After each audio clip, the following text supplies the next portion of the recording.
Hello everyone, my name is Bradley and this is the Rundown Racing Channel. That's Bruno. Today I'm starting by talking about one of my projects is a 1998 Suzuki Katana 750. It's a project bike I bought a few months ago. Oh, it sounds so bad. I'm just coming out of the hospital with air trapped around my voice box, so I sound a little funky. But I want to do a review on the niche or however you pronounce it, sprocket and chains, because they get a lot of hate. They're a cheaper option when it comes to what you want to go with on your bike. I bought the bike very cheap. It was a $700 bike that I've been slowly putting money into. So I'm not really trying to break the bank on it, just something to get out on the summer and putt around with. It's not something you want to gamble with when it comes to your chain and everything on a street bike, but I'm all about budget and doing things cheap. And I don't know, a chain's a chain. If you lube it, you take care of it, maintenance it, take care of your sprockets and stuff, it'll treat you the same as anyone. Maybe next year I'll upgrade and get the $400 option instead of the $180. I don't know. But as far as this goes, we have this coming from that. Oh God. It's switch this around. Nothing fancy, same as what's on it. If you search the number on this, it just comes up as your regular cheap sprocket, so they should be quite similar. This is the product we are going to be reviewing today. It's the niche or however you want to pronounce it, sprocket and chain combination. Amazon special, you know, because we're cheap. We got the back sprocket, front sprocket. I did go with the best quality or top quality chain, which was the gold series with the XO rings. It's supposed to lube better and last longer, yada yada, you know, all that good stuff. It was cheap. It was easy to get. Most chains were like $300 to $500 even with the chain and sprocket. This was $160, I think. And honestly, for quality wise, the sprockets don't look really horrible. They're pretty good quality, low friction, made of carbon steel, all that good stuff. The chain really doesn't look too bad. It's a 530 chain. It's a little bit of a heavier chain, but looks decent. I think the reason these really get a lot of hate is because they are a clip-on master link and not a riveted one like what comes on the bike. They say they're a little less trustworthy, I guess, but nah, you know, how are you gonna know without trying it? So chain's something you don't really want coming off on your bike, especially with the speeds that these can reach. That's Mags, it's my other sidekick.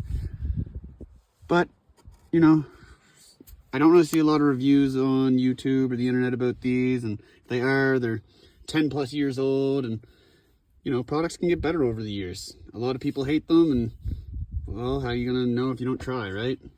So, we're gonna dig into the bike, get the front sprocket off. Obviously, I have the back tire off, so we just gotta pull some bolts off and get that sprocket. These tires are obviously going to be replaced because they are old and weather cracked. I have not driven on these besides up and down my dirt road. That will hopefully be within the next week or so. And then I still have brakes and everything else to kind of pick away at, but slowly but surely we'll get it. And today we are going to worry about, probably won't get the chain on. Really just want to worry about getting that front sprocket off. We are gonna dive in and see what it takes. I'm gonna do my best to cover this as much as I can. My landlord just pull it in, so he's probably gonna think I'm crazy talking to myself. But you have to remove your shifter linkages, a couple plugs. So I started by marking my shifter linkage. Can't see too well, but I made a scratch mark on both, just so it's easier to line up. I know the shifts are going to be accurate. I've driven the bike before and it shifted fine, so I want to try to keep those as lined up as possible. I'm not sure if it's a big deal, but you know, any little extra mark to help you get everything lined back up when you're putting it together definitely helps. So I'm going to pull the shift linkage off and a couple bolts off, and I will check back in when that's done. Okay, so I thought I was recording and I wasn't, but we got the case pulled off. There is the front sprocket. The inside of the case is a little greasy. Honestly, not too bad for, you know, a 26-year-old bike. Chain is quite dry. Sprocket is dry. Now, to get it off, I believe that is, yes, just a big Allen key. So I'll pull that, and hopefully, I think that's almost like a speed sensor is what that weird little nut is. Try not to break that, and then we'll get the nut off. And yeah, I will check back in. It's just too hard to do this with one hand, so it's easier for me just to pause the video and then check back in with you guys. If I find anything difficult or weird that it's not coming off as easy I think as it should, I will record it and try to make it as easy to understand as you guys can. So we got the nut off, got the speed sensor off, both right there. For anyone curious, that is a 32mm nut. Conveniently the exact same size as my Honda Civic axle nut. So that worked out good. I'm gonna try to get this ahead. This sprocket was very loose on there. I don't know why, if that's just how they come, or if it's supposed to have a little play. If it's not, maybe it's just worn out. We will see when the new one gets put on here. If I get this chain out of my way. Like I said, certainly not a professional. Oh Lord, one sec here. Not a professional. So I can get you set up. You guys can see what I'm doing.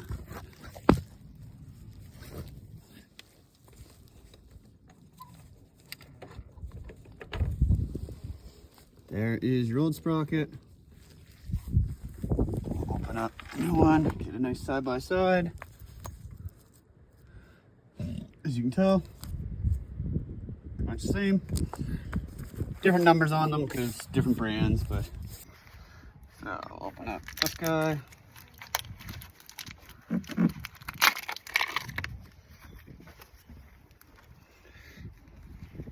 Very similar. Not much difference to them.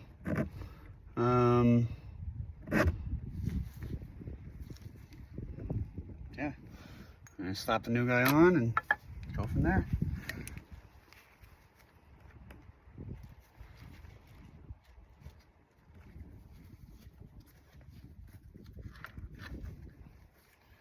Probably gonna cut this chain off sooner and later too, because it's not in my way anymore. But so that.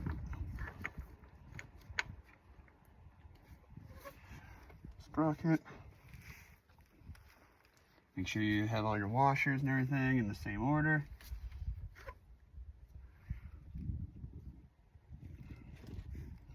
I'm gonna be honest with you, I'm not a huge fan of that washer.